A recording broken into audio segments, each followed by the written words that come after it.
Go, Carter, go. This is our last chance to get it right. This is our last chance to get it done. We got a show out. We're all about it. Super Bowl week. Da-da-da, da-da-da, da-da-da-da.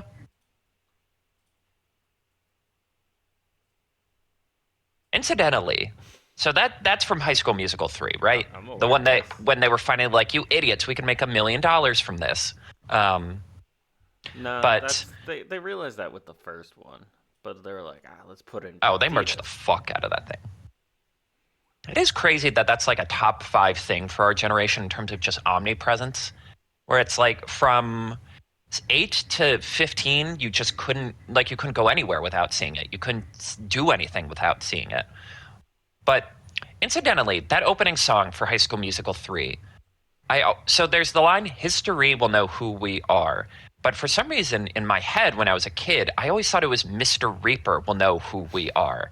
And I was like, are they going to fucking die if they don't win it's like a Division 3 high school game. Relax. I was like, we're gonna be so good at, or like, I guess in my head, I'm like, we're gonna be so good at basketball that death will give us like it's like fiddling against the devil. When you win, you just get like permanent protection or something. Mr. Reaper will get you. Yeah, but today's episode isn't about relitigating the cultural legacy of High School Musical. It is Don't Sleep on Football. Carter here. And I'm your Corbin Blue. You know what? I appreciate that you didn't take the easy one and say that you're Troy Bolton. Yeah, I mean, like, that's such a softball one, but you're the one that comes in with the songs and stuff, and I'm just here on the sidelines for some of them, just being like, I hey, don't dance. like, I don't dance. I'm gonna trade clothes with this dude, though. It's gonna be weird. God, I love that. God, I love those movies so much. But folks, we are here. With shenanigans aside, it is kind of the big one. It is weird to think like when you map out, like when you sit down and start mapping out your schedule for this, when you sit down and you're like in the you're in the deeps of it. You're in like week 4, week 5. You start getting into those late November months. Something in your brain does tell you like, oh, it's not going to end. Football doesn't end. And yet here we are, the final week of the season, Super Bowl Sunday. We had a interesting conference championship game series. I don't think it was Kind of, bad. it wasn't bad. I will say it's kind of what you would expect, for lack of a better word, in terms of one game was not particularly close and was kind of a sludge, and the other game was the like a really good capper to arguably one of the best 3 game series a pair of teams have ever played against each other. And one game was the two kind of surprise teams not really showing out, and the other game was the two teams who are arguably the best in the league the entire year, giving us one last good show before we move on to the Super Bowl. I'm sorry. I need a second. Are you good? Fucking. Um. Did you find out No. it was butter this whole time? In the gamer tag, Tom didn't. Tom just blew up a spot. Sorry. So, because this won't be Oh. heard by anyone. Um, our buddy Dan, his wife has been trying to set him up a surprise party, and Oh Dan just goes, no! Oh Dan just goes, any no! mid-name Tom, you gamers, and jackass! Tom just No! blows the fucking spot up. Oh my god! Oh no! And he deleted That's because. So here's the thing, in he did not delete it in time. Dan definitely saw it, but Joe, we have a separate One Piece chat to talk One Piece stuff and send those memes so we don't bother the gamers. We're polite about it because there's a bunch of us now, I and appreciate that. and Joe just Oh goes, my god. no, Tom, delete that. Oh And no! I pulled the Oh, classic Stimpy, you idiot. you jackass! Oh, that's so. Oh, Tom.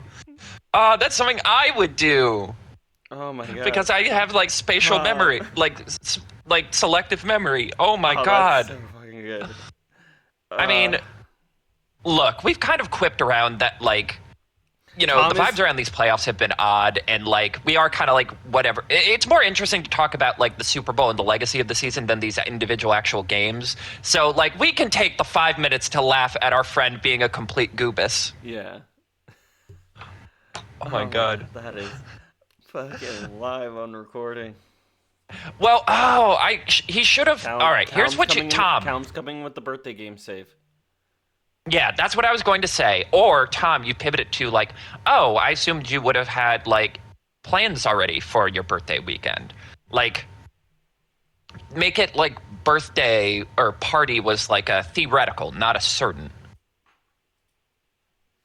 That's so funny. Oh my God. Poor Tom. We got to give him so much shit for that in a little bit. Oh, and now Dan's threatening to force us to play Overwatch. But what the fuck were we talking about? Oh, right.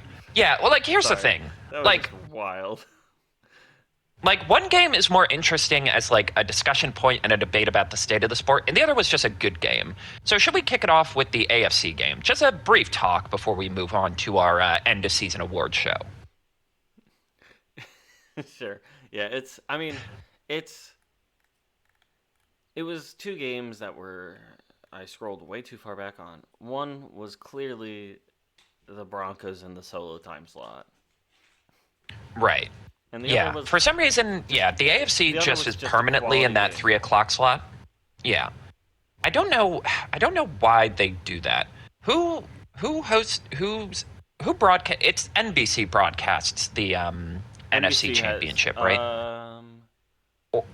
It's not Fox, right? I don't remember because it is. I thought. And for some reason, this information isn't read. Oh, that's weird. Then why do they always get the night slot? NBC gets the night slot because they're weird, but I think it's because I think Fox got it because NBC has the game, which is weird. Oh, the actual Super Bowl, right? Which is weird. They have that and the Olympics at the same time. I mean, I know they're exclusive. Oh, that is weird. I didn't think about that. But it just seems like one of those things where it's just like, I feel like they would give like them back-to-back years, like the following year or something. Right, as like a courtesy, so you don't have to cram all of your Olympic coverage into a round. Because you're gonna have to play catch up during you're gonna have to do catch up on Monday, where you're like, oh, here's all the stuff that was happening while we were doing the Super Bowl. I mean, it's the Winter Olympics. Like, at the risk of being mean to people who have dedicated their entire lives to going beyond plus, like, if it were the Summer Olympics, I feel like they'd be behaving differently. There would be some kind of understanding of like, okay, we will give ABC or ESPN or someone else the Super Bowl this year with the understanding that we get it an extra year. But yeah, that is weird. But yes, for the AFC Championship game, the New England Patriots defeated the Denver Broncos by a rousing score of 10-7. There was the briefest moment in this game. The briefest of moments where I really did think, oh my God, this really is going to be a Nick Foles story. Stidham ends up throwing a 52-yard strike to Marvin Mims and then caps it off with a 6-yard touchdown pass. The rest of the quarter is just a back and forth of punts. At the end of the first quarter, it was 7-0. And the way the game was playing, it kind of did feel like, oh shit, are they actually going to just be able to, like, was that the only score that's going to happen? Like, these are two teams that have kind of been led by their defenses throughout, well, that's not entirely true for the Broncos, but like, who are currently dependent on their defenses. Like, Drake May's obviously gotten a lot of heat in this playoffs, but it's also like, first time quarterback in the playoffs is always, it's like the first pancake. It's always a little fucked up. The point is you get the experience, so your next pancake's good. And it kind of is it is the start of the second quarter that ends up being the backbreaker. The Broncos go on a pretty long drive. They end up at the New England 19th on a 4th and 1. New England 14th. 14th? Ugh, that sounds weird. But they decide to go for it instead of taking the points. And this is kind of like the heated debate, do you or don't you, of the game. They end up not, like, the play gets snuffed out immediately. There's not a chance to make a play. And then the Patriots do end up scoring a touchdown, and it's a tie game, and it does kind of just feel like it's the Patriots to lose. And last time we talked, I talked about like Sean Payton being desperate for that second ring. I was like, that man would do unreasonable, unholy things to get ring number 2. And I guess I didn't really talk enough about like the dangerous side of that. Not in terms of like, has he actually sold his soul to the devil? But like, what if he decides to be the hero coach? That was kind of the play you make when you're like, I'm an offensive genius. I'm going to get us through this. Watch this. Where you probably should have just taken the points there. And then a giant snowstorm hits. And that's basically the last time. By the end of the half, a giant snowstorm basically ends the game. The Patriots get a field goal after a really long drive in the third quarter. And then it is, and let me rattle these off for you. So with about 5 minutes left in the third quarter, punt, missed field goal by the Patriots, punt, punt, punt, punt, missed field goal by the Broncos, punt, interception, end of game. There was genuinely one moment where, I wouldn't even say it was a moment. The Patriots at the very end of the game, basically like 4 minutes left, shank a punt. Denver has it in really, really good field position. And literally 2 plays later, they throw an interception. And I'm like, yeah, I don't know what I was expecting there. The Patriots kind of just, I don't know how else to describe it, but they kind of got saved by the bell. Yeah. Like the snow just made it impossible. Like it wasn't going to be a pretty game. 2 teams who can't run the ball and trying to throw in the snow. It wasn't going to be pretty either way, but like, I don't think it was going to be a pretty game. I mean, Broncos all season have their solo time slot. They've just put on an absolute stinker.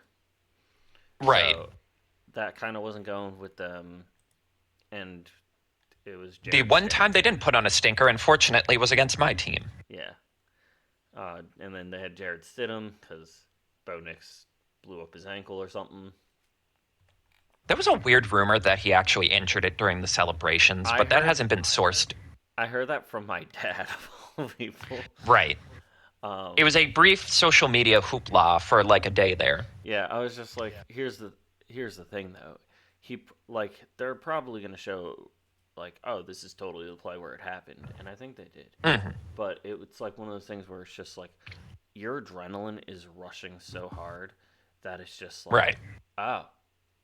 And then like the second you like you stop like, and the adrenaline drops, you just go, oh, I'm in serious pain. Like, you played lacrosse. I played lacrosse. I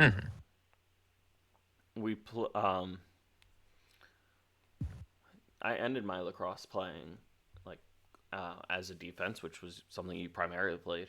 The amount of times after games I would find like straight up just I can read basically read the print on the stick of the person that hit me.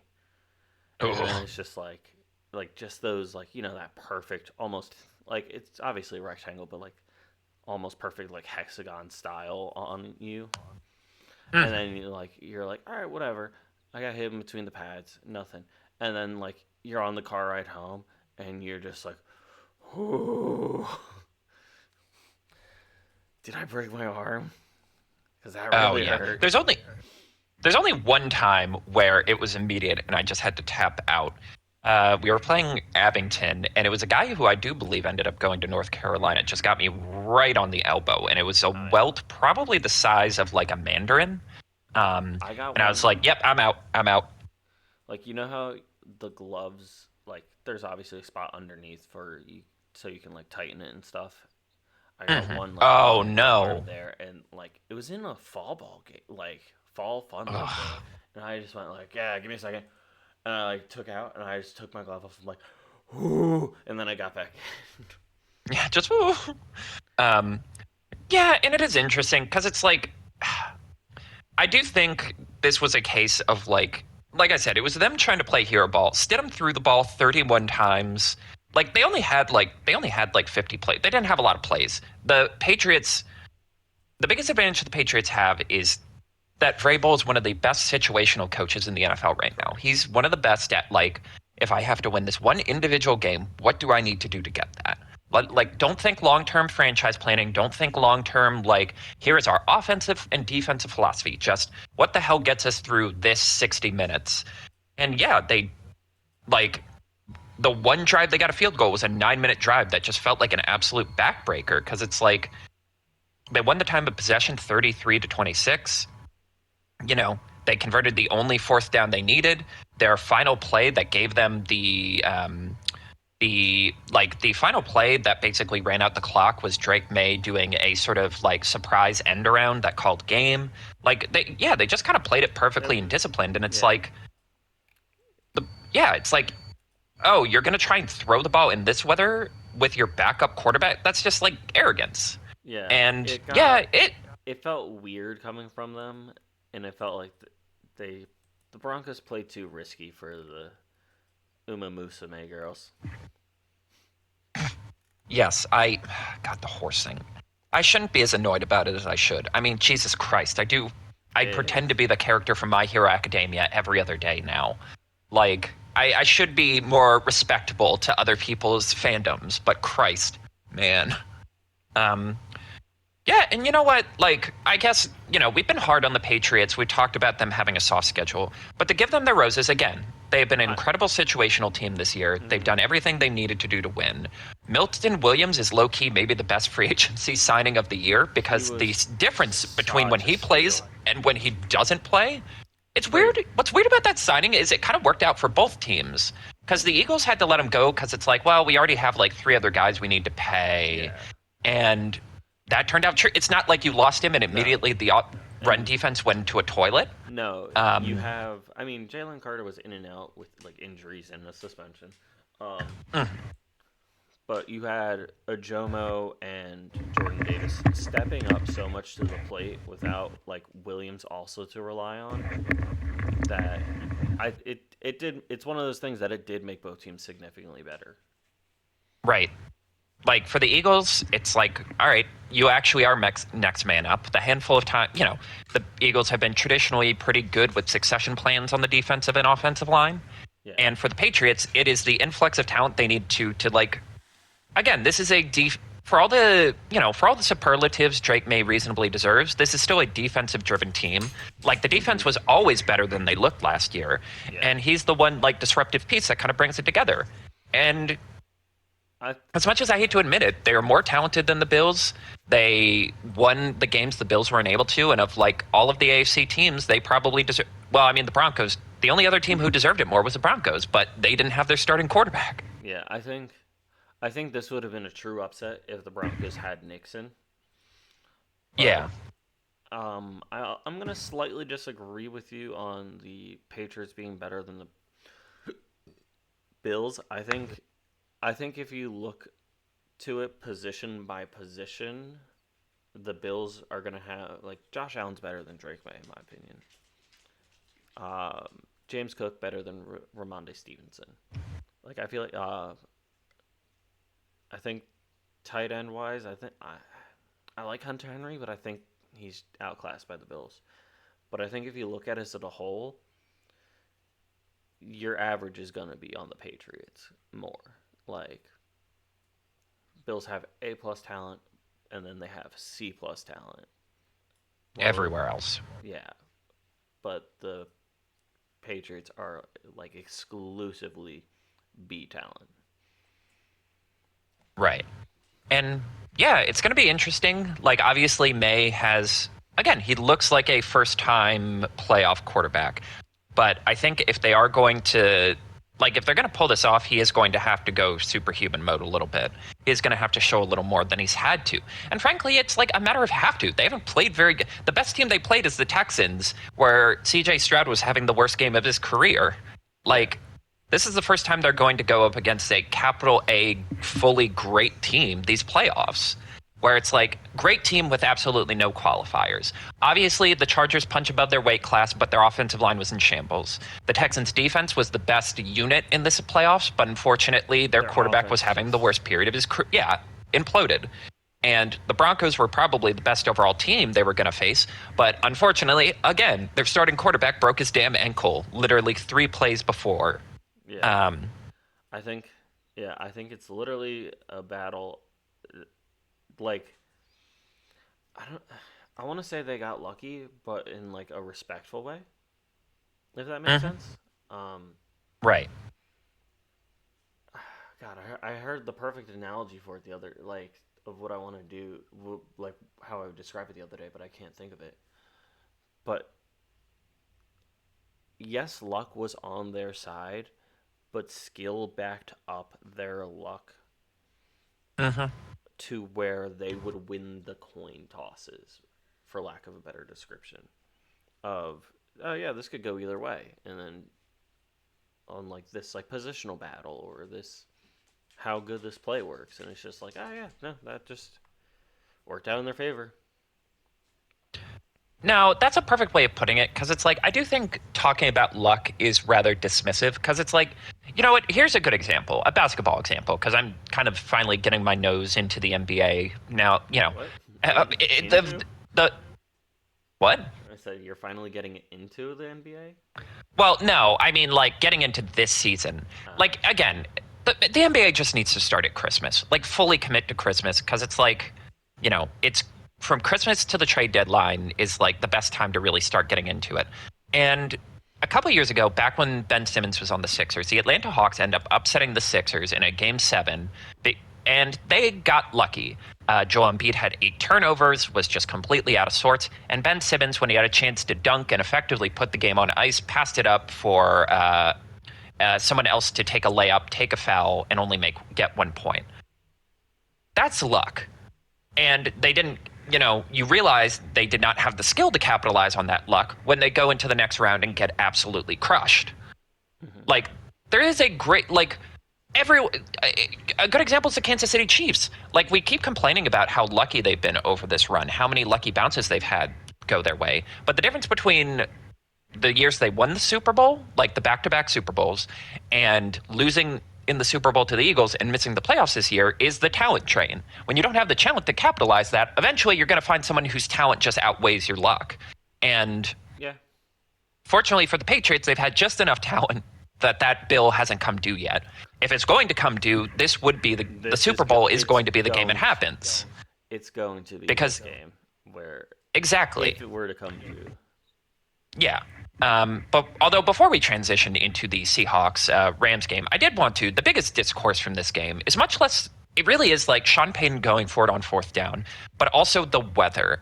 This was a huge snowstorm. It is funny that like people are complaining about the amount of snow when we were buried under a sheet of ice. It would have been again. It would have been so much fun if New England got to host the AFC title game.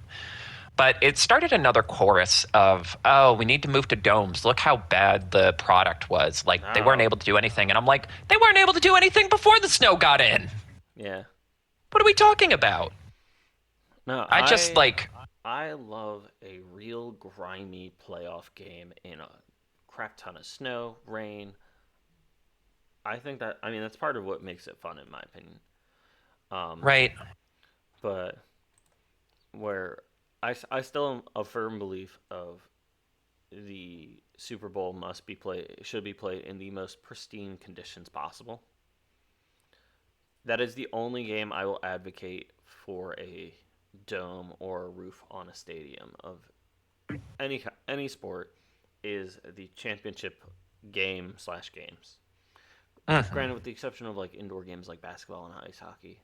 Although ice hockey, flip that, have their season end in the winter too, and then they play outside for the final game. That would be lit.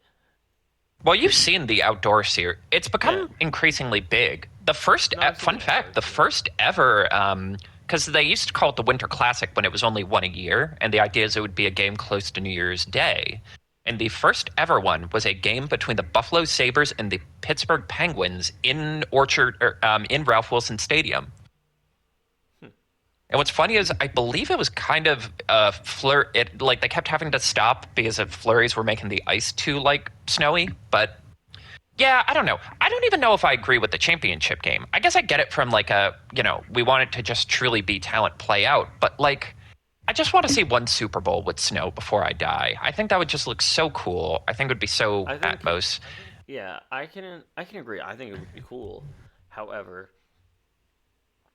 I think I think my logic and belief of I want the Super Bowl to be two. I mean, obviously, it's not going to guarantee to be at two teams at full strength. Um, but I want like as little outlying factors as possible. Hmm. I want it to be like I don't want players cold. I don't want them like going from shivering to sweating back and forth. I want it to be just like I mean, I said it last season, I think. My ideal Super Bowl stadium is in the middle of Nebraska where there's no like other teams around and it's pretty central in the continental US Hmm. in a dome, and you have this stadium exclusively for like football, and there's so many big like football fans out there that no one's gonna be upset. No one would be like upset like the local population. Hmm. Yeah, I don't. I just like. I Also think the played people who on are grass. complaining about. Yeah, I just think the people who are complaining about this are just like the fun police.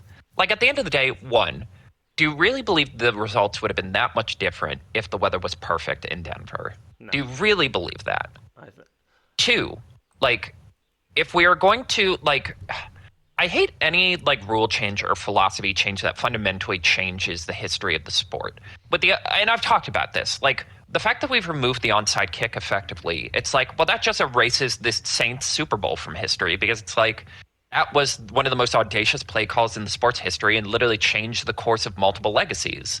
And it's like, so that just couldn't happen now. And I'm like, yeah, the weather is a factor in this sport. Sometimes for the good, sometimes for bad, but it tests your mettle. And if it's a game about like violence and like surviving, gutting it out through difficult terrain, then snow and rain and cold and heat are factors in that. I just thank God that I don't know if you remember, but that year Damar Hamlin had his heart incident yeah, and they were trying to figure out how they would, because again, it was after the 13 seconds year, so it was like, oh well, the AFC title game is just going to be Bills Chiefs again. So they were trying to figure out how to fairly litigate that because it's like the Bills played one less game. yeah, The compromise was going to be that it would have been in a neutral site. They were going to go to Atlanta, and I am so grateful that the Bengals beat the hell out of the Bills before that could happen. Because if that that happened, would have been I feel like they would have dumb. used that as an excuse to make all. Yeah, it would have been stupid. It would have been arbitrary. And it also would have encouraged them to make all of the whole playoffs on neutral sites. Like home field advantage would just be meaningless. And I'm so glad we avoided that. No, I But, support home field advantage throughout playoffs and stuff, but I still think that Super Bowl should be held in a truly neutral ground. right. That is the one game because it's like, well, it's an event and you have like a whole week of everyone in the sport holding court. I will say it is very, very humorous to see all of these like kind of meathead NFL guys come to San Francisco and be like, hey, this place is actually really nice. And Yeah, it really does hit you how much like ingrained propaganda there is of like, oh, San Francisco's a homeless shithole. And I'm like, do you guys really believe that stuff? It's fine. I mean, there's a homeless problem, but every city has a home. We don't build enough housing. yeah. It's It's also it is hella quite expensive humorous. there, Well, yes, it's also very expensive. Again, but the problem is in the 2010s, New York and San Francisco should have poured money into building housing, and then it would be a completely different country. But I digress. That's political. anyway, here's my pitch. Mm. Like Omaha, Nebraska, middle of kind of like not even in there, like 30 minutes outside the city. You build the Super Bowl stadium, you build like four or five like big ass hotels in like reasonable walking distance from it. And then in between each of the hotels, there's going to be like a couple of streets, just bars and food stops throughout that. You don't put any like permanent residents there. Um, Mm. People could commute there or live in the hotels. And then that stadium is used for the Super Bowl and the combine. Mm. You get those kids trying to get those rookie draft picks, playing on the field of their dreams. And it might not make sense at first, but think about it like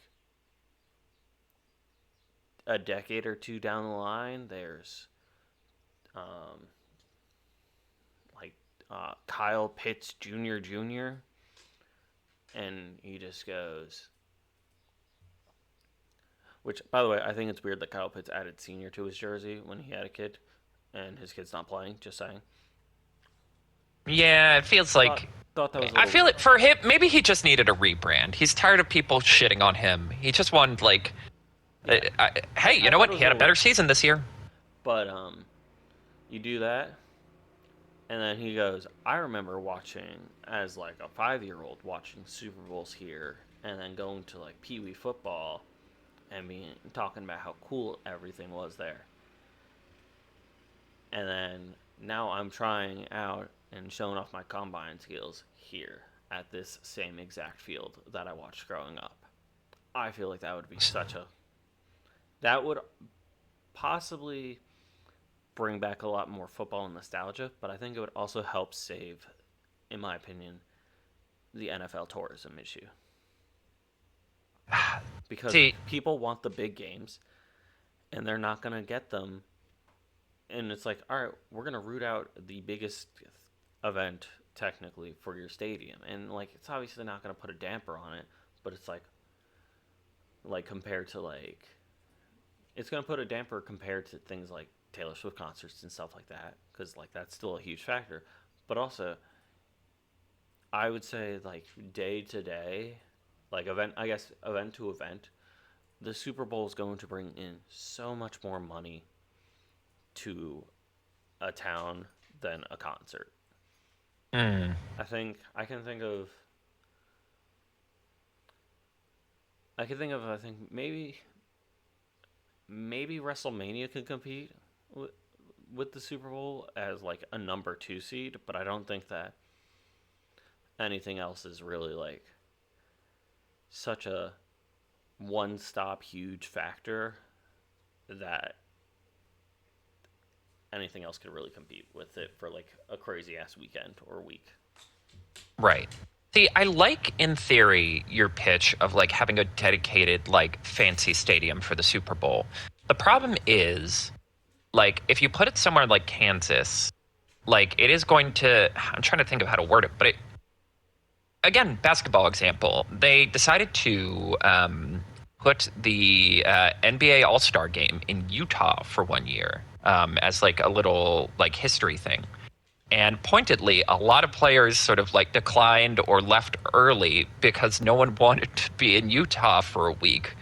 And I do think that is the problem where it's like you kind of have to have it alternating between like New Orleans, Miami, California. Like you have to have it in a place that like, because again, they like the holding court element of it of like, oh, well, all the important players are going to be here this week, even the ones who aren't playing. You know, we want to make sure like, you know, and that was like, that's weirdly one of the problems with the Pro Bowl now is since they moved it out of Hawaii, because like people loved it when it was Hawaii, a free Hawaii vacation. Again, like everyone talks about how like Peyton would just be like controlling the room at times and like everyone would be having a good time.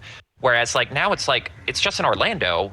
Like, fuck, anyone can afford it. Like, Disney's expensive, but it's expensive for, like, regular people, not football players. Yeah. And I do think that is the one hiccup in your vision.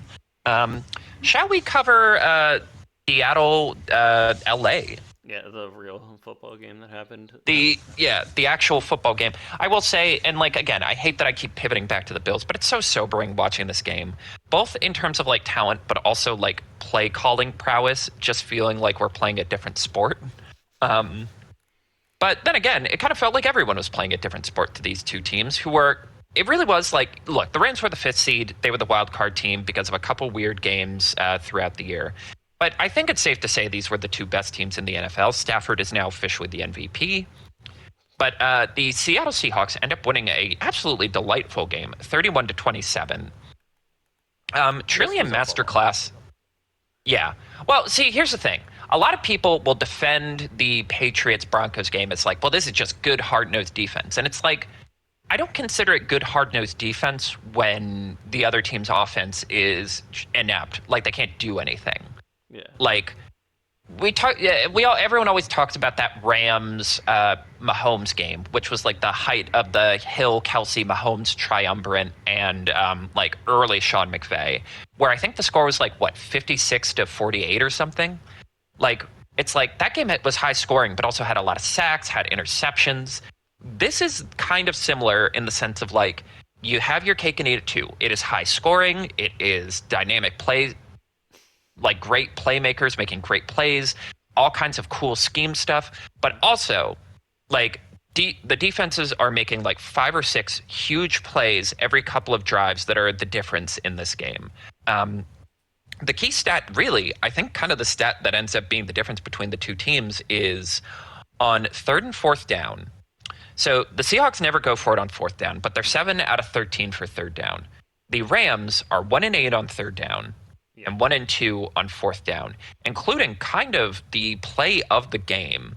I believe it was in the fourth quarter.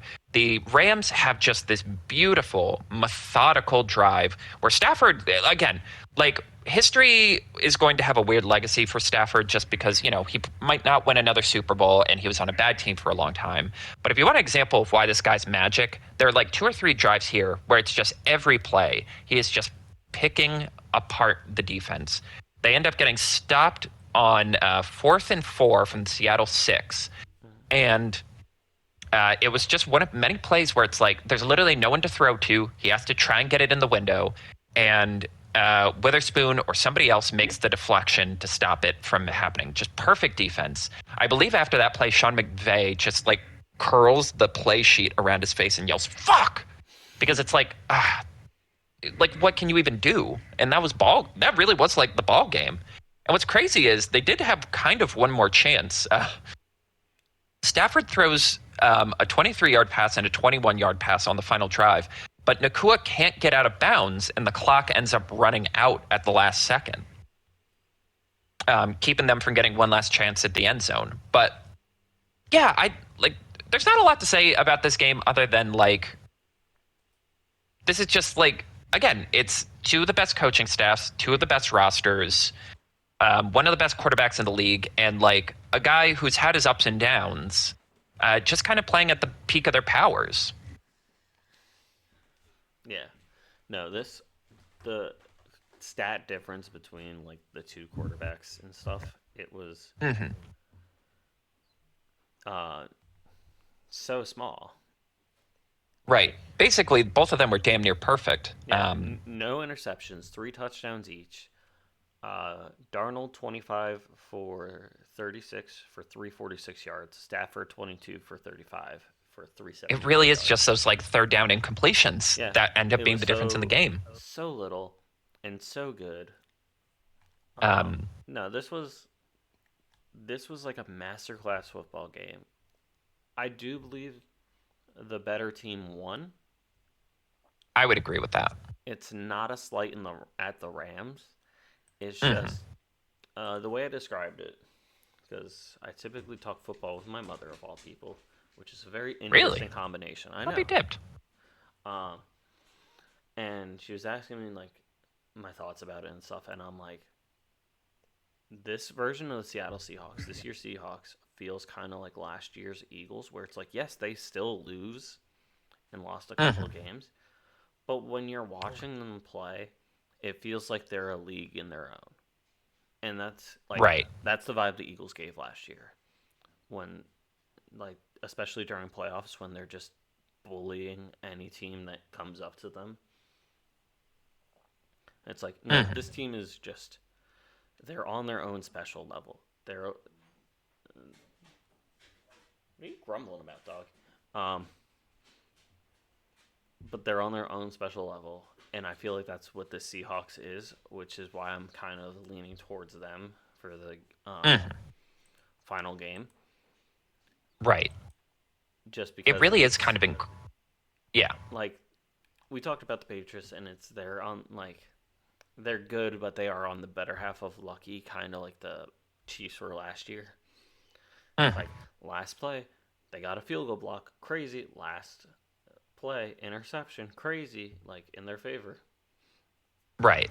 And whereas this team, it really is incredible. Like kind of not a full rebuild, but a 2-year rebuild post Pete Carroll, Yeah. moving on from Geno, kind of clearing out a lot of like the Russell Wilson era guys.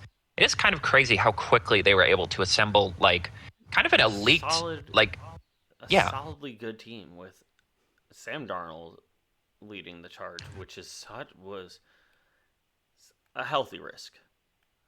right. Again, it's like there's a lot of. It's also funny because the Vikings just fired their GM. We're probably going to do more of like an in-depth discussion about like coach and staff firings and hirings because there's just so much shit this year. It's hard So to cram much it into happened. like, yeah, literally a third of the It's NFL has a new head coach. it's one of those things where I would have predicted, because of how everything is, um, like, let's say like a month ago, it's like how like all the GMs and coaches aren't quite fired yet. Hmm. I would have been like, yeah, probably next to nothing is going to happen because there isn't like a hot like coach on the market where it's like, all right, Right. people are gonna replace like A lot of these teams would talk guys. themselves into keeping their coach with the hopes of getting someone better I later. think I think the biggest catalyst to it all is Vrabel, or not Vrabel, Harbaugh getting fired. I feel like that is what sent it into just an absolute frenzy from just being Right. like it was kind of on its way there, but I think Harbaugh being fired changed it from like, okay, this could be like pretty mild. This team might lose a coordinator. Team might get one. Blah blah blah. Like all the like the typical small things, but it's like, Hmm. oh, Harbaugh's Right. on like the availability list. Well, I would argue, Scram. in terms of, yeah, I would argue it's a twofold thing because it's one, just like him being on the market as like a higher end, like respected coach, like the exact kind of coach a lot of these bad teams need of like just sort of a stable, like CEO. That's the term that's been thrown around a lot lately. But also on the principle of the Ravens, one of the 3 or 4 franchises that are emblematic of like stability, good management. Like the years the the Ravens have been bad have been largely been because of injuries, not because of talent. They've always had talent. And, they've been they're a stable, competently run franchise that has very clear succession plans and like visions. And it's like, if they think it's time to move on from a coach, how can we not justify moving on from a coach? I really do think I if think if you Harbaugh keeps his stay, job, they probably talk I think themselves into Tomlin would keeping stay Sean for another year. Hmm. and stuff. No, I Right, think that exactly. so many people would have talked themselves into it, but it's just like, all right, cool. Of The like, market is yeah, went from being like dry to being flooded. yeah, and then everyone's fighting over the handful of coordinators who are available to like take over. Like, but also, like, again, the pool is still pretty thin. The fact that Dable and McDaniel had reasonable chances to become head coaches again and didn't have to do like the slum it as a coordinator or like a positional coach again to regain your prestige, I think Yeah. is telling of just kind of a weird season it was.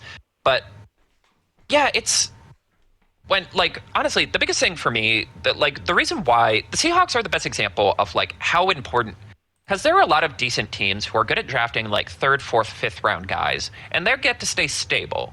Like, honestly, it's one of the strengths of the Rams because they've had so few first overall picks the last couple of years. Yeah. They're really good at that, and that guarantees a really safe floor. Whereas I think the Seahawks have been one of the best teams at absolutely nailing Yeah. those early picks in terms of getting Witherspoon, in terms of getting Amanwari, Brian Murphy. Like, they literally, they replaced 2 of their offensive linemen, and that paid off like gangbusters. Kenneth Walker was a second-round pick. And, of course, knowing that Jackson Smith-Njigba could be this, I think in terms of, like, guys I'm feeling the best about, I'm like, here's for a reference. Here is how their offense functioned in terms of target wise.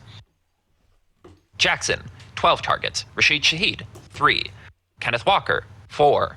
Cooper Kupp, 6. No one got more than 7 targets. He had double nuts. everyone else's targets. And like there were 3 or 4 drives where it truly was just like, oh, I'm going to decide how this game goes. Catches in traffic, catches over the shoulder. One of my favorite plays of the entire season, they motion him into the backfield, just completely discombobulating a very solid Rams defense. he cuts up to the post, and like literally no one covers him. And again, that's why I'm talking about like if your coaches can't do this, what are you doing? Because it's like it's not only that they just draft well and have more talent than you, but also they're really good at making it easy for that talent to make plays. I also really here's like Kenneth Walker, like his numbers don't look good. He averaged like 3 yards a carry, but he had like 4 or 5 like 10-yard runs. He's And I'm like, secretly better than he yeah. projects. Yeah, here's my thing. Like, I don't need you to have a good running game in the playoffs. I need you to have an explosive running game. Again, even if you like, as good as Saquon was, what really mattered was he had like 3 carries for 3 playoff games where he went 20 to 50 yards and maybe scored a touchdown where it's like, oh, well, the game's over. And I gotta say, like obviously Sam Darnold has gotten his superlatives. He's gotten his roses this season. But like we should take a moment to really tip our caps of like, particularly like again, the Vikings GM got fired like basically because they let Sam Darnold go. But let's remember, the last time we saw Sam Darnold in the playoffs, he was running for his life. He took like 7 sacks. It was an absolute fucking disaster. And this is that same team that has given him hell this entire time because that playoff game last year was against the Rams. You know, the Rams, the reason why Sam Darnold leads the league in turnovers is because he's had like 7 against the Rams. And in this one game, he was efficient, he was clear, and more importantly, like, they trusted him. Like, so much of the discussion was like, oh, well, they'll just sling through the playoffs. They won't ask Sam Darnold to do anything. No, at the end of the day, he was the offense this game. He was really pushing it. And I just think it's, like, it really is, like, one of the all-time great, like, don't give up on a guy stories of, like, yeah, it's, you know, he came into league as, like, a high upside, lots of physical talent, but prone to turnovers guy. And they've built a team that can work around that and achieve greatness. Yeah.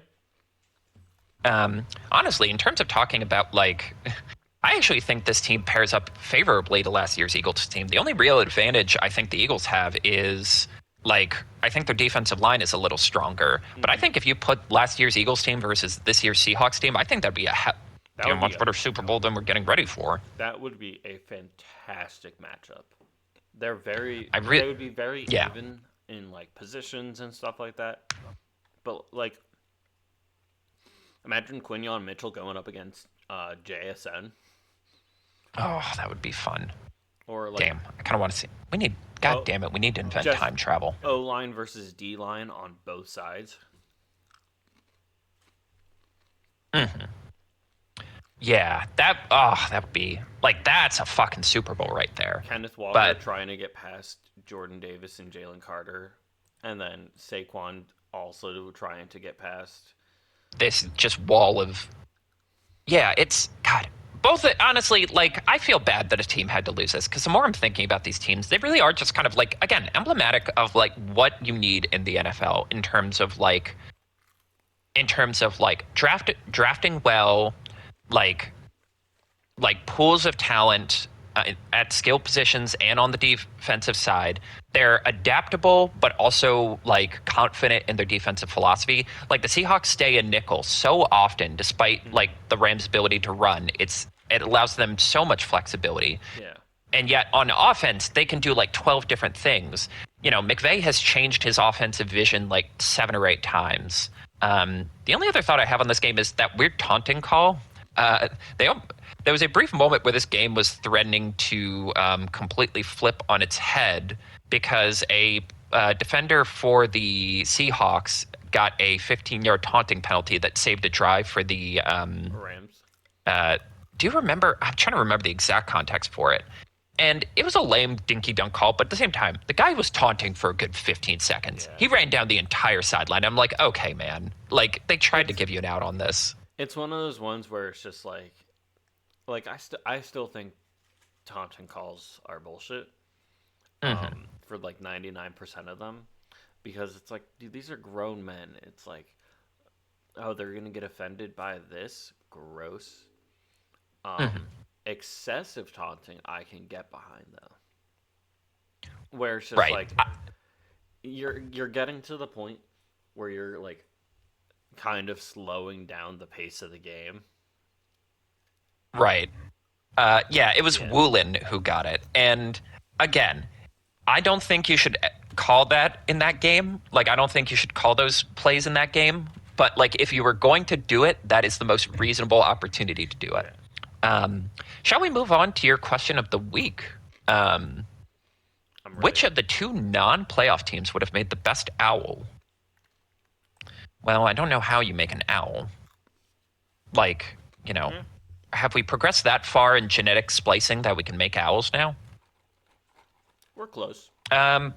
But actually, yeah, we're probably closer than we think. God knows. I mean, people have been. Tom Brady, or somebody cloned his dog, and we're just supposed to pretend they didn't do that.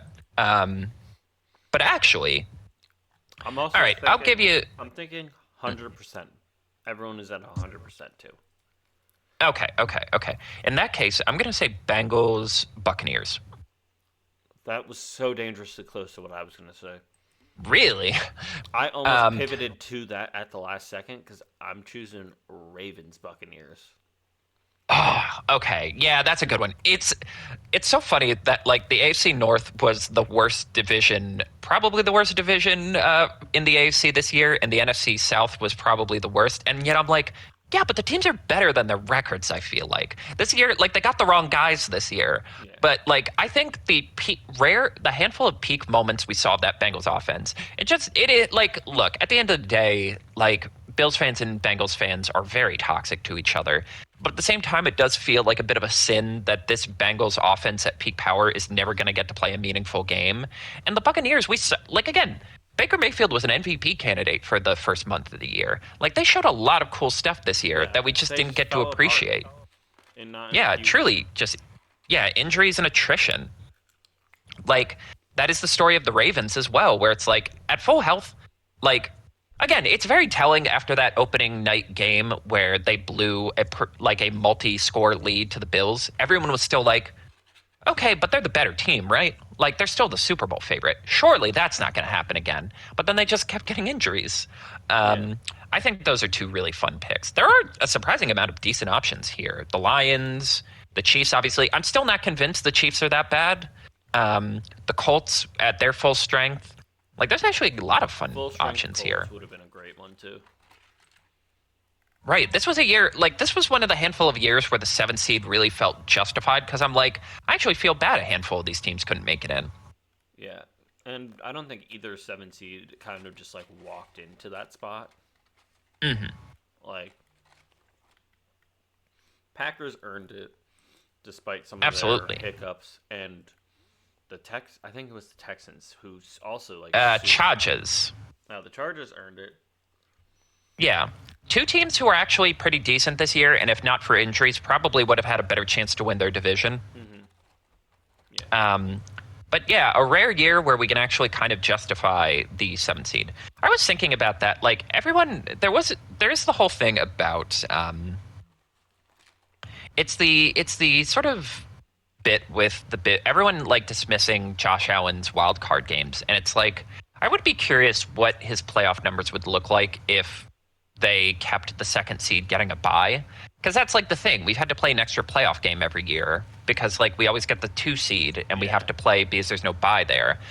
But it is weird to think like because everyone's comparing him to Peyton Manning now. Like, so many of Peyton's one and dones are a byproduct of having a bye and then just bliffing it in there after the bye, where it's like we don't get that luxury. So I don't know. It's something to think about. But yeah, and that leads us kind of into our end of year awards. Sort of a little palate cleanser for Pro Bowl. Did you watch any Pro Bowl stuff this week? I 100% didn't. Which is a shame. Yeah. I typically advocate for the Pro Bowl. Right. I love the concept of it, like people just going out there having fun. I watched a couple of highlights of Jalen Hurts and stuff, and like they ran the fucking tush push in the Pro Bowl, which is hilarious. With flags? Or they ran something like it, just to mess with them. Yeah. That's really funny. And like, I love the mini games. I've always loved all the silly skill challenges. It's just like, I really do just think it's the combination of putting it before the Super Bowl, because it's like, well, everyone's attention is going to already be on the Super Bowl, and moving it to Orlando, where again, it's like, I can like. I just spent 18 weeks getting the absolute shit kicked out of me. If I want to go to Orlando for a vacation, I can do it when my bones feel good. Mm-hmm. That's a lot harder to do when it's in Hawaii. Here is my logic, and once again, I'm sticking with my pitch of the second that Travis Kelce formally retires, and he's like, "I'm done." We immediately take the Manning brothers off the Pro Bowl picture. They can keep their Monday night slot. I don't care that much about that, but you take Give them off, something. You take them off the Pro Bowl slot, and you put in the Kelsey brothers, who are such a different dynamic. Like, these are two guys that are on the verge of insanity Yes. compared to the Mannings, which are on the verge of white collar. Yes. Very different spectrums of sort of Midwest Southern sort of drawl. Peyton and Eli being like classy, sort of. The line between like, oh god, that's mean. I can't say that. I am curious. That's a little too mean. Not gonna say, but I was just gonna call the Kelseys kind of hicks, but like I mean it in a loving way. I stress. yeah, no, it's literally like the like the Mannings. It's like all right, we're done. It's like we're gonna just sit behind a desk and call that. And meanwhile, like Jason's like, my season's over. I'm gonna be shirtless at Bills games and jumping through windows and stuff. I want to jump through a table. And Travis is like, I want an otter to approach me in the wild, and I want it to be my best friend. Which I feel like is not an interaction you get from the Mannings. Exactly. Yeah. I mean, my easy fixes are, again, back to Hawaii because that makes it like a luxurious thing for the players. After the Pro Bowl, give everyone like a week to recover and catch their breath. You can have the Super Bowl, make it a part of like the Super Bowl parade effectively. Like before you get to do your Super Bowl parade, you come to the Pro Bowl, you take photos, you do like the whole thing. Also, Like it's a part of the victory tour. Mm-hmm. Get rid of the Pro Bowl flag football game. Make them play baseball. Oh my god, no, do like a full Olympics with it. Baseball, basketball, like street hockey, just like that would actually be really fun. Them unseriously play like all the other sports that aren't football. And just like it's like, all right, cool. Here's have a fun, silly baseball game between AFC and NFC. Right. Like keep the skill challenges and stuff. Yeah, keep the skill challenges. I would add to the skill challenges. Do 40-yard dashes. Do make it like the Olympics. Be like who is the ultimate man of football? Who can run the fastest? Who can swim the hardest? Who can lift the most weights? You get people like Lamar Jackson and like Anthony Richardson throwing shot put against each other. Exactly. Full on decathlon. Like figure out who the greatest athlete in the world is. Yeah, make it fun. But also, I think the legal tampering period should start with the Pro Bowl. This is something someone pitched that I thought was really, really good. I wish I'm blanking on their name. But, like, again, the charm of the Pro Bowl was, like, it was all of these, like, star players hanging out and basically, like, again, holding court. They're literally, like, Lorne during, like, the SNL cast parties of, like, everyone wants to come over and kiss the ring and get their words in. So, like, add that energy of like people actively like selling their teams to players, like campaigning, GMs on the beach with Mai Tais, like pitching trades. Like let this be like the start of the offseason as everyone kind of like canoodles and finagles their way to get their team to be better. I think again, it's so weird for a league that is so obsessed with clawing and grabbing every inch of media power it can that they just feel like they're leaving the Pro Bowl as this weird thing sort of wilting on the vine. Yeah, no. Hear me out. We have the very We give them guns. All right, maybe. Shooting competition, I'm not against, honestly. Right. Or paintball. Although, I don't know if the NFL insurance will cover that, because if someone gets hit in the eye... Everyone They're has to wear massive, goggles, like yeah. good goggles. Yeah, everyone has to wear good goggles. But Olympic level paintball sounds awesome though. Side note. Right. S yeah, the next We time. have Well, we have look, the the Super the next. Bowl Yeah. middle of Nebraska, where it's like a 8 mile radius that's just around this stadium for all the Super Bowl needs and nothing else. Mhm. And then Pro Bowl, they just buy a Hawaiian island and make it Pro Bowl Island. Oh my God, I don't think that would soothe over many of the tensions between the mainland U.S. and Hawaii. I'm going No, to be it would honest go with you. terribly for that. But they have the money; they could do it. I mean, they could. They should not. I want to stress. I want us on record as saying, but they could. But yes, I like again. I just think it is so weird that like they're leaving money on the table with this because like people want to like the Pro Bowl, like people like I find some of the like complaining about the NBA All-Star game to be a little much, but like people want to like these things. Why don't we go for it? I think But anyway, some of the funnest things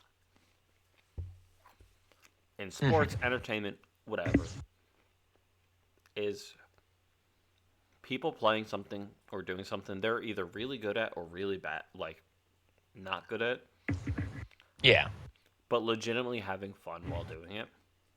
Which exactly. is why I think it's part of the reason why I think like Savannah Bananas and Banana Ball is such a success because it's super fans oriented, keeping things going and entertaining for the fans the entire time, and it doesn't come to like a dead silent like crawl where the pitcher's like, do I want to pitch this pitch? Do I not want to pitch this pitch? Yeah, 30 seconds of the pitcher scratching his butt. Yeah. Once again, in dead silence, but it's like, yeah, no, people love it because these are guys that are legitimately just out there having fun and enjoying things about like what they play and with the people around them.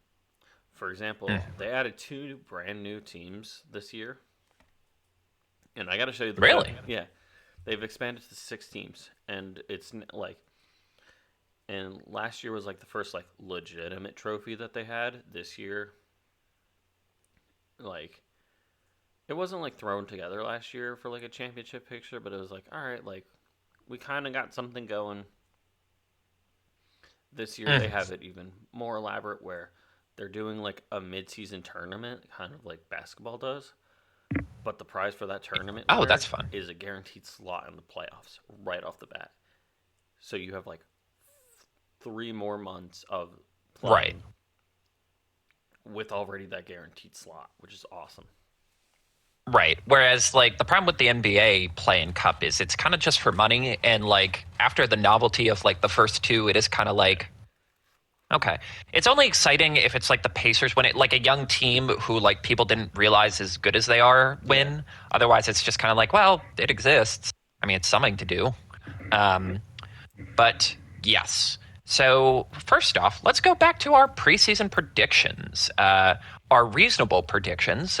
Mine was we will have multiple midseason coach firings, Check. which I believe, yes, is the case. I believe Dayball and Callahan of the Titans. I genuinely thought there'd be more, but a lot of teams, again, were just kind of like, maybe we'll gut it out. I think, I think 2 is the definition of multiple. Yeah, However, legal definition, certainly. Yeah. However, I think with just the amount that has happened post regular season and pre Super Bowl is enough that it's like, yeah, this definitely counts. Yeah, I agree. And yours, maybe our best prediction of the year, the Juggernauts will get humbled. Yes, with an exclamation point. Dude, I felt so good about this one. Yeah, and you were completely right because this really was a year, particularly for the AFC, where kind of these staple teams were knocked down a peg. The Bills disappointed in the playoffs again, resulting in their head coach being fired. The Ravens missed the playoffs on the final game of the year. And the Chiefs had a weird, inconsistent year where they finally missed the playoffs and sort of are kind of in the wilderness. And even on the NFC side, like, And talking about the handful of juggernauts, I suppose the Rams and 49ers have stayed stable, but the Eagles, despite winning the division, had a lot of tension. Green Bay had a lot of ups and downs. Like, the NFC was in a bit of flux compared to last season, too. This really was a year for Very parity dominant. and a year for sort of, Very dominant Detroit Lions missing it. Very Oh, strong yes. Buccaneers missing it. Right. It was a year for humility, it was a year for parity, and it was a year for, like, sort of new teams to, like, sort of to refresh the scene a little bit. Whereas we've kind of been in a pattern, we've kind of been in a pattern of the same 3 or 4 teams mattering the last couple of years. Yeah. Out there predictions, Drake May breaks a record. He emphatically did this. He actually broke, of the records he broke, Tom Brady's record for highest completion percentage in a game with a minimum of 25 throws. He broke that. I think what's impressive is he had the highest completion percentage in the league at over 70, but also had the best average depth of target. So not only is he like, right. For me. Right. So not only is he having, like, being incredibly efficient, running when there's availability there, throwing it away when he has to, but also, like, consistently completing the ball. But he also was slinging it. This wasn't some Drew Brees, like, 3 yards in a cloud of dust at the end of his career. This was, like, high-end quarterbacking. Mine was that Teteroa McMillan of the Carolina Panthers will be top 10 in most receiving categories. I basically was like, he'll get a top 10 Triple Crown. That, unfortunately, I do not believe ended up coming true. I'm looking at the preseason stats.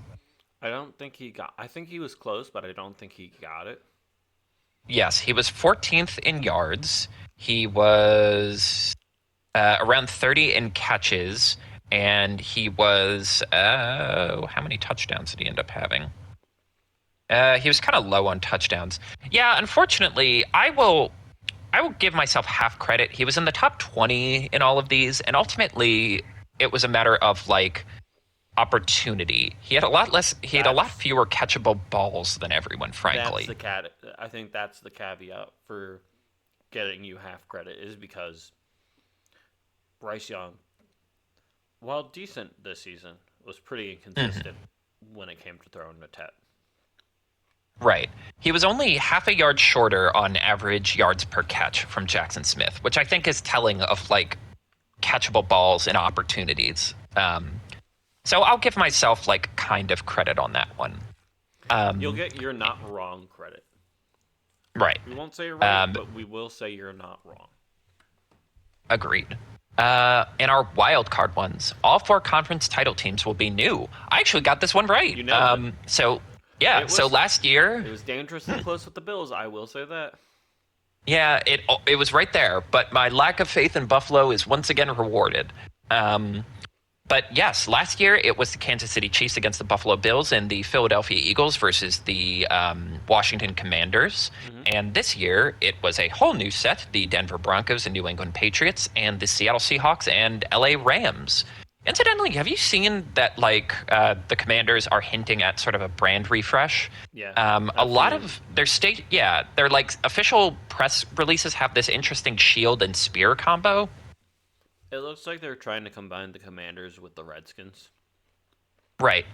Although I'm curious if it has something to do with, like, Greek stuff, because, like, the pattern looks really like Greco-Roman. And I'm like, oh, are we going to do something with, like, the Titans or something? Or not the Titans. There's already a team called the Titans. But, like, are we going to lean into the idea that, like, most of the architecture in... Yeah, I don't know, something. Because it's like all of Washington, like, all the designs are Greco-Roman. Or, like, Neo-Greco, anyway. So it'd be interesting to see... Or Neoclassical, that's the word. That would be an interesting pivot. Our don't sleep on teams. Oh, no. Well, you were right. Denver. Oh, right. Also, I was going to say your wild card was the Raiders made the playoffs. Yeah, we've talked about that multiple times. Yeah, we've litigated that. I'm optimistic. I think if you double down, you're going to be right next year. New coach, new quarterback being trained by Tom Brady. I hate that you said that because now I'm like, Raiders? I'm telling you, okay, here's my hot take. The Raiders are going to have a better record than the Bills next year. I just do not. And, like, we'll talk about the Bills coaching decisions next week because, like, I don't want to clog this. But, like, I just have so little faith in the way they're acting, the way they're behaving. Like, The architect of this bad version of the Bills has the keys to the car now? Oh no. Um, but yes, so your don't sleep on team was Denver, a popular pick and the correct pick. Again, they were one broken ankle away from really having a chance to go to the Super Bowl. Yeah. And mine was the New York Giants, and we don't need to talk about that. Yeah. We've talked about them both plenty. Yeah. Our baby boy's coming into the year, CJ Stroud. He's on probation. Let's just politely put him on probation for this because I still believe in him, but like we got to see some things change. I don't know if it's just him seeing ghosts. I don't know if he just needs a new offensive system. I agree, but I disagree. Mhm. I think, being the proud men that we are, that we should, because we have our baby boys of all the seasons written down. We should not back down from claiming them unless if they do horrific things. Let's just keep that out there in the universe. Right. However, I feel like committing an awful crime justifies not believing in someone. yeah. However, I will fight for the. I will not fight against. He loses the spot of poster boy. Yeah. I can. Yeah, like, 'cause that's he's fair. pretty much been our poster boy for, um, and like I fully believe that he can lose that number one spot, but I will fight it against us formally removing somebody that we were like, yeah, this is gonna be one of our guys. Once again, unless if they do horrible things. Right. Let's put Our that other out there. ones? Yeah, the entirety of the Carolina Panthers, which feels validated. Cam Ward, a good pick. Are there any others we would like to add while we're on the topic? I'm gonna say respectfully no, just because I think we typically do like this guy is a rookie when we pick our baby boys, or Oh, that's with the fair. exception of the teams that are just like, hey, Mhm, we care oddly amount about this team. mhm. I'm Yeah, that's fair. I'm very I have a curious to see couple. what Yeah. we go with. Should hear me out. Pick a number between 1 and 100. 74. The 47th pick of the draft is going to be one of our baby boys next year. Write that down. Deal. All right, I'll make a note.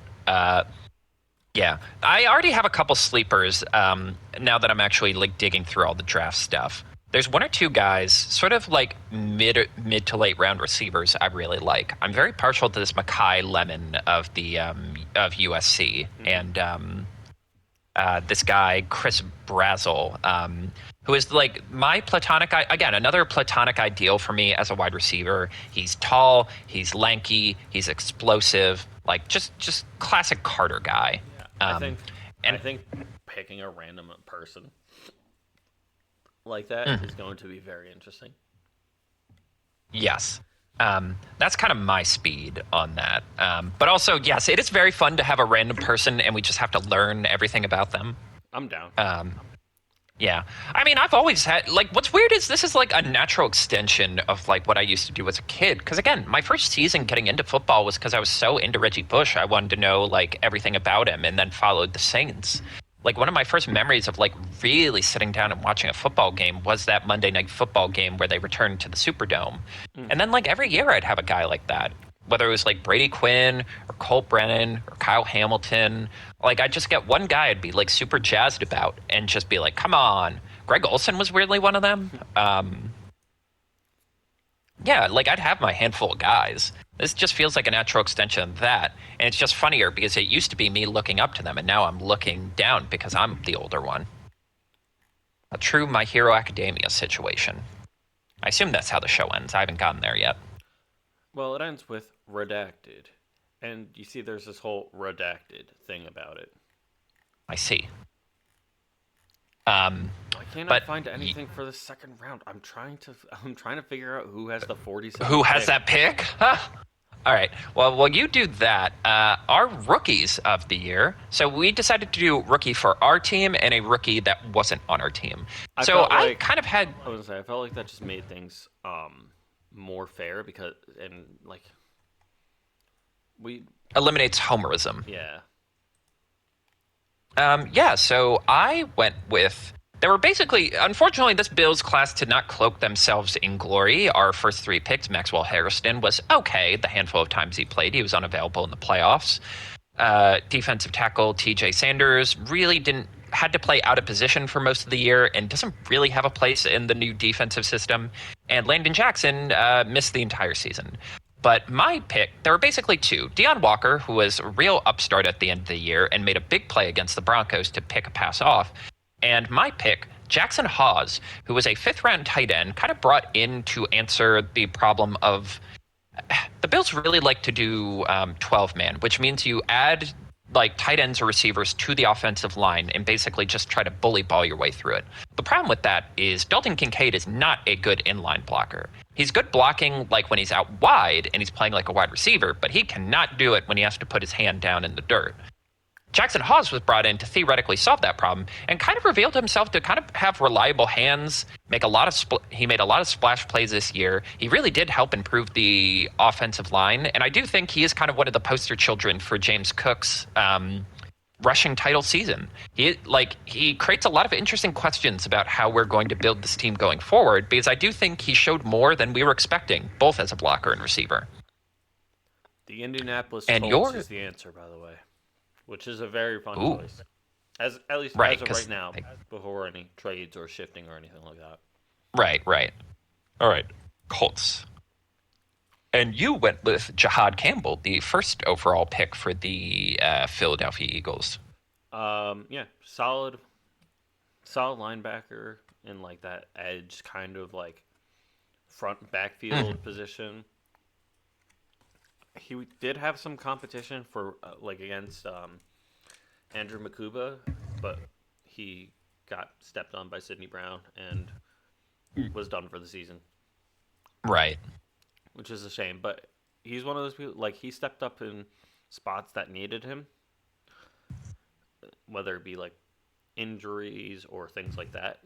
Very solid backup in, like, wherever he played, and I think he was just one of those people that's like, yeah, you're a nice addition to the team. Right. Yeah. A classic, like, value pick falls due to, like, injury concerns or random, like, red flags, and turns out to be a reliable guy who gives you a lot of versatility in terms of roster building. Yeah. In terms of, again, it's when you draft well enough at certain positions, you can let guys go and not lose positioning. There is a lot of talk about who you're moving. Yeah, he made it possible that the Eagles do not need to resign Nakobe Dean. I would like them to, but it's not needed. Exactly. And I feel like that's simultaneously like the safest type of draft pick is where you can technically replace somebody, even though you don't need to. You don't have to worry. Exactly. Not on my team. I went with a fun one, Gray Zaba. Great. An offensive lineman for the Seattle Seahawks. Basically, like, look, a lot of us have had to eat crow for the Geno versus Sam Darnold take, myself included. I was more on the lukewarm side of both of them, but like, I was wrong. And a part of my concern was Darnold had a lot of trouble with interior pass rush last year, and you are putting him on a team with a famously bad, like kind of a bad offensive line. Like Geno was covering up for a lot of flaws on that team. Bring in Zabel, a guard who they drafted 18th overall from North Dakota, and he kind of is one of those guys who kind of just helped fix the problem overnight. Like, again, interior defensive line, one guy really can make the difference of just making everything function so much better. And like, I really do think that is kind of the key to the Kubiak offense working. Like, the problem with the Clint Kubiak offense last year was the Saints had a bad offensive line, so they weren't able to be nearly as explosive as they wanted to. And he kind of just solved that problem. I really do think he is like one of the two or three guys that if you were to sit down everyone in the Seahawks organization and ask, like, what do you think changed from last year to this year? Yeah. It's him. No, he's him. Mm-hmm. And your pick, Woody Marks. Yeah, going back into the I'm going to step up position, Woody Marks, running back for the Houston Texans. The kid, like one of those, like I'm gonna step up in a good way. He's going to perfectly like he's going to like co-running back with Nick Chubb, and then step up when Nick Chubb is out as well. And for having such a weak offensive line, he did really good. Mhm. Very solid stats, very good showings. Right. Got a little boo boo towards the end, not gonna lie. But Right. He was thrown into a sticky situation and made the most of it. yeah, he was thrown to the wolves, and he didn't get killed by the wolves. Excellently Which worded. is, Um, that's what put him over Jackson Dart, honestly. right. How did you get here? Team in an unpredictable ranking / position. Your pick was the New England Patriots. I feel like that's a pretty self-explanatory one. Self-explanatory. This team picked like top 5 the last 2 years or something like that. Yes. And then Genuinely, yeah. Now They the were Super Bowl. one game. Yeah. If the Bills did not bench their starters in the final week of the season, they would have had the first overall pick this year after drafting third. And now they're in the Super Bowl. Mine was the San Francisco 49ers. Now, like, obviously this team has a lot of pedigree and has like expectations of being good. But if you were to tell me going into the year that they would be returning Injury 3 department. starters on defense, yeah. Two of their 3 returning defensive starters would miss basically the entire season.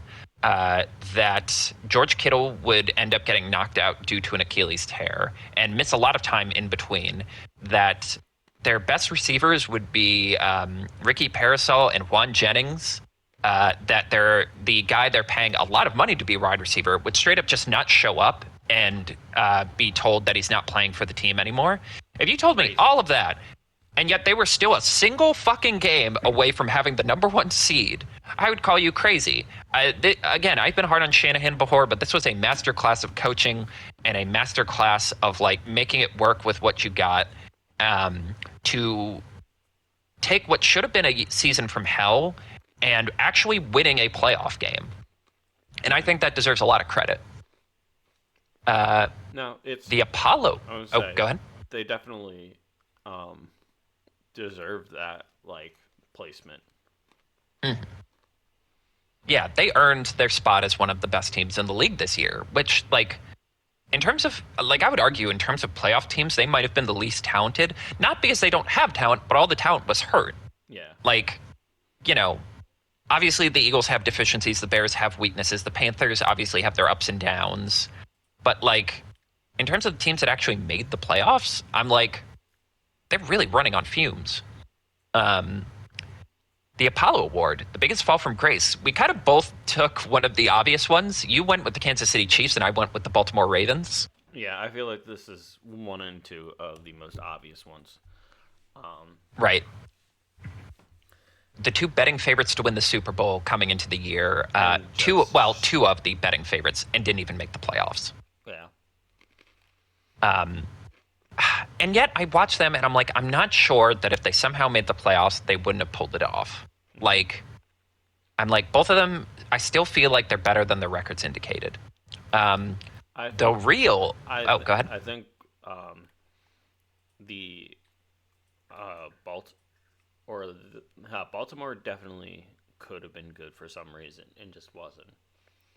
I think the Chiefs were at this weird downslope starting like a year and a half ago, where they just kept like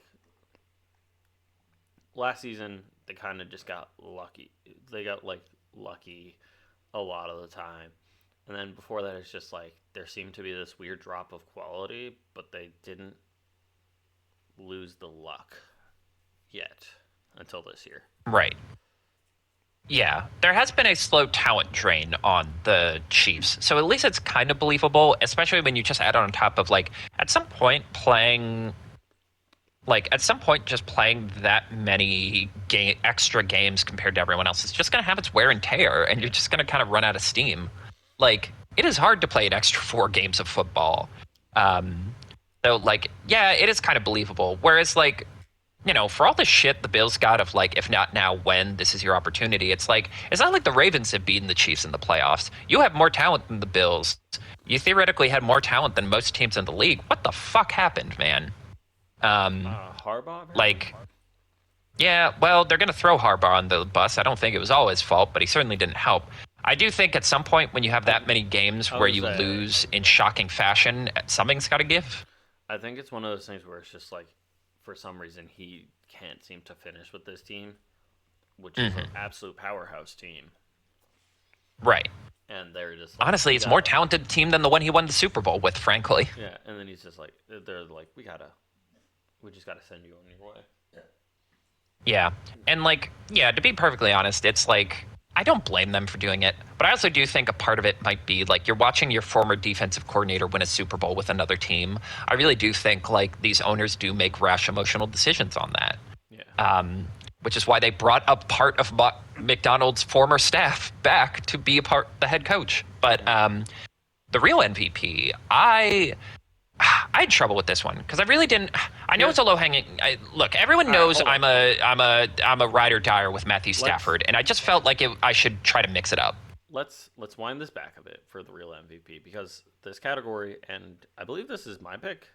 Is this your pick? I think it's both of our picks. All right, it's the same person regardless. Was made before any form of announcement of who the actual MVP is, because was expecting somebody else. Honestly, I do think. Really? Yeah, I was not expecting it to be Stafford. Honestly, Stafford and I feel like Stafford and May were going to be in like the 3 and 4 slots. I think it was gonna somehow be like a Lamar or a Josh or something again. I see. But I will say, Stafford and May were the winner. Stafford getting decided by literally 1 vote. Yes, we do need to briefly talk about that. I think it's deserved, but for the non-QB option, because that's the thing. They don't recognize it, but that's the thing. CMC. Right. Well, yes. So we both picked Christian McCaffrey. And this is one of those years where I'm kind of fine with it being a quarterback because it's like, there are red flags on all of the positional ones. Mm-hmm. And for all the things that it's like, yeah.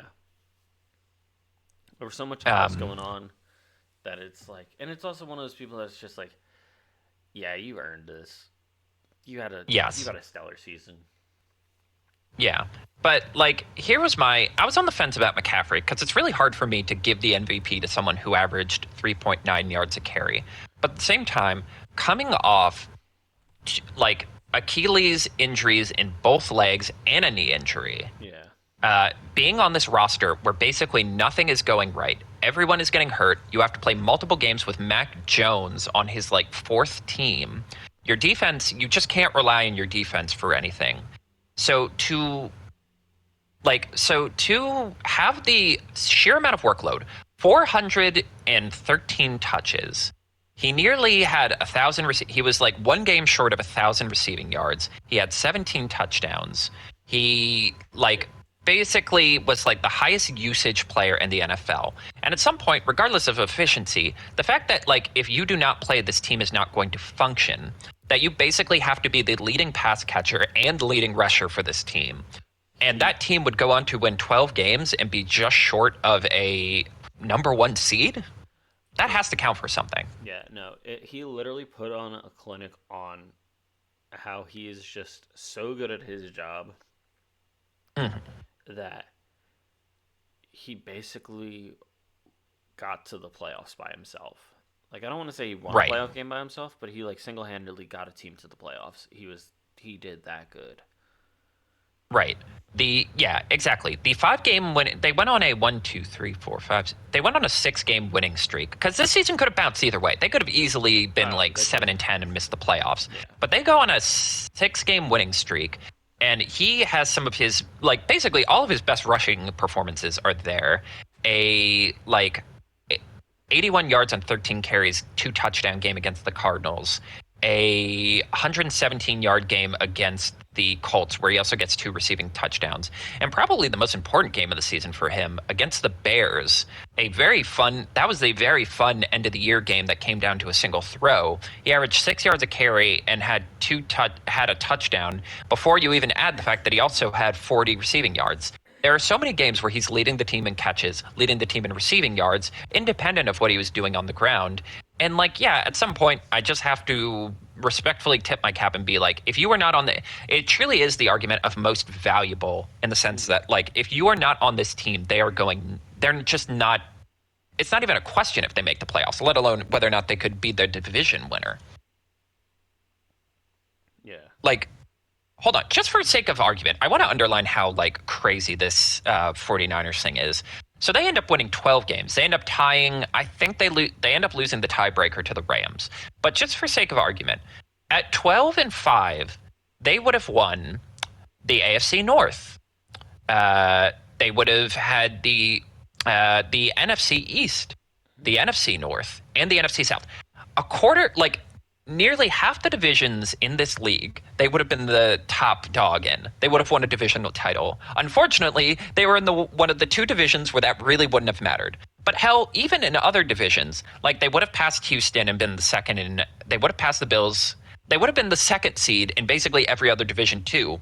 This is the only division where their performance couldn't even get them a second place finish. Mm-hmm. And it's a team that was actively falling apart.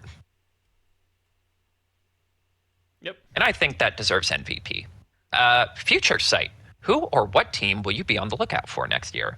We both went with teams on this. I would like to do a players version maybe next week. You went with the Carolina Panthers, a fun pick. Mm-hmm. I feel like they showed enough, especially towards the end of the season, where if they don't have a stupid offseason, they can kind of, I don't want to say they can run it back perfectly, but they can do a solid job. Right. I really do think it's Price has probably earned one more year to see if he can be a high-end starting quarterback. The level of good quarterback you need to win with a great team. You know who your receivers are. You have a good running game. Most of the big questions have been answered, and it will be interesting to see if they can build off of that.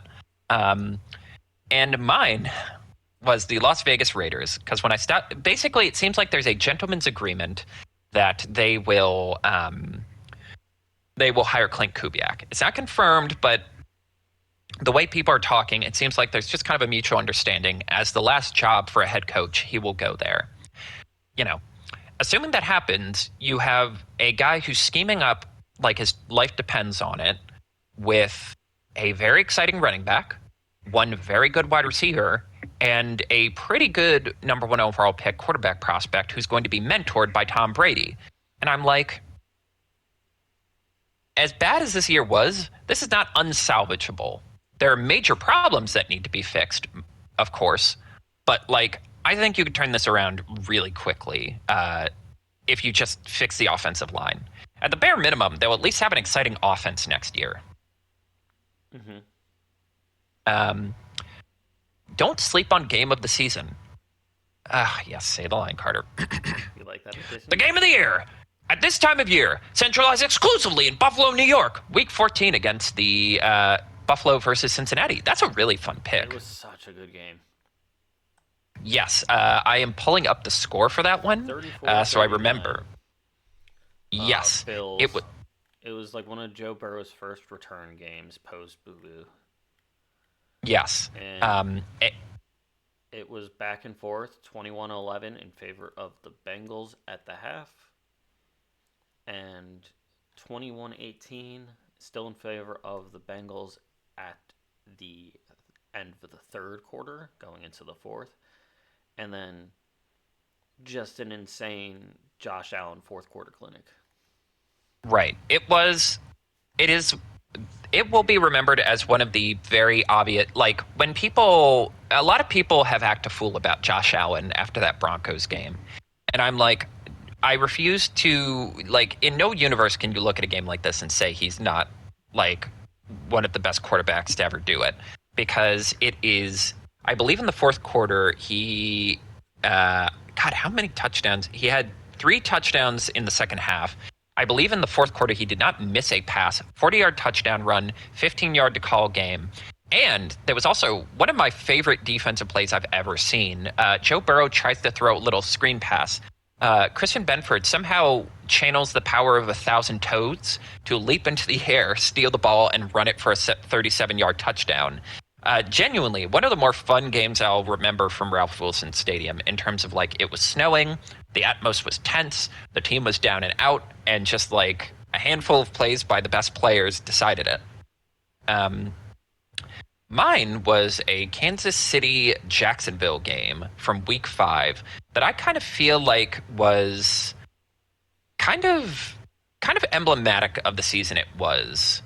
In terms of like when we talk about like what we're going to remember from this season, I'm going to remember this game as a sort of embodiment of like the torch being passed, like the underdogs rising up and sort of knocking out the big dogs.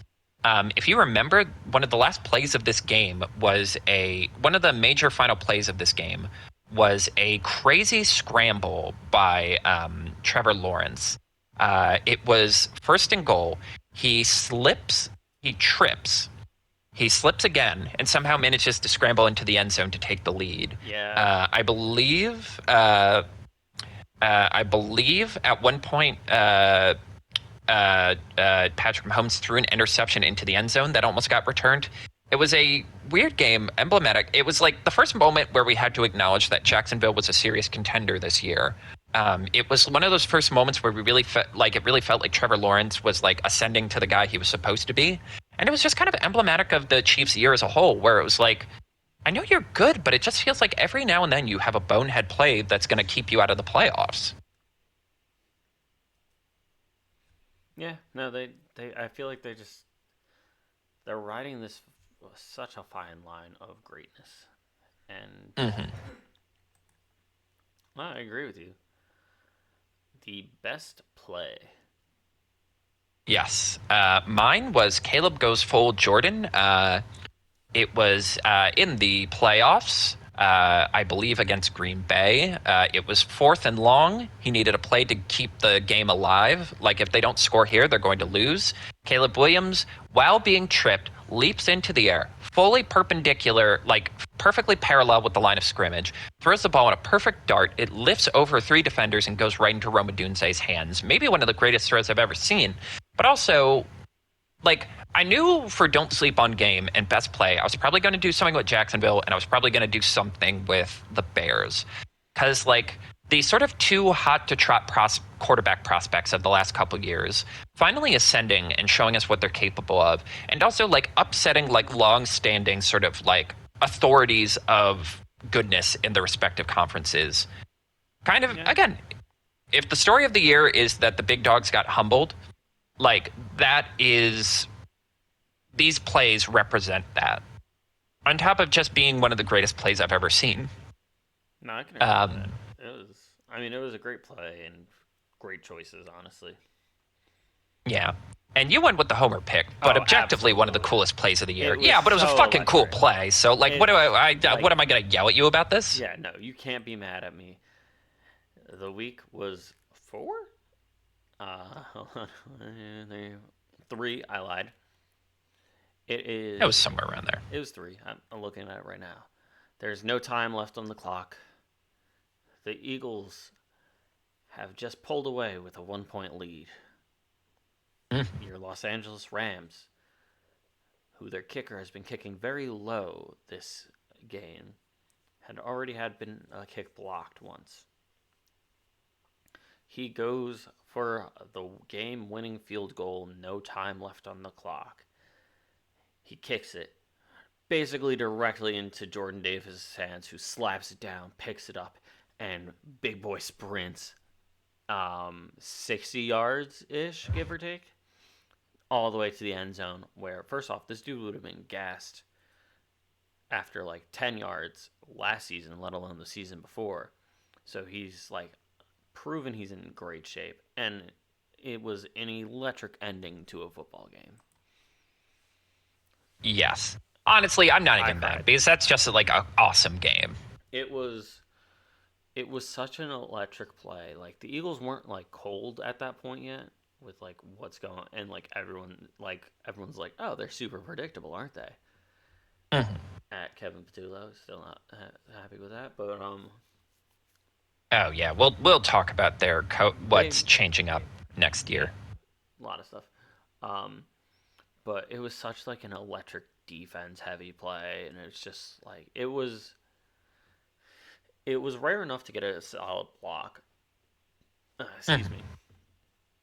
But I would say it felt like it happened more this season than the previous seasons.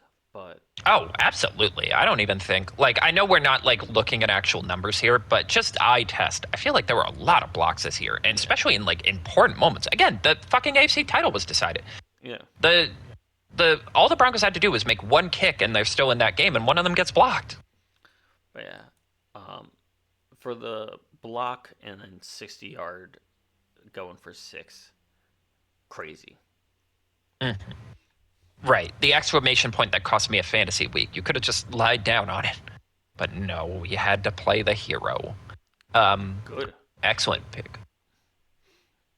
um, the lowest lights. I feel like this is a little too similar to Apollo, but like the Apollo suggests that you started on high. Lowest light just kind of means the biggest bummer, I feel like.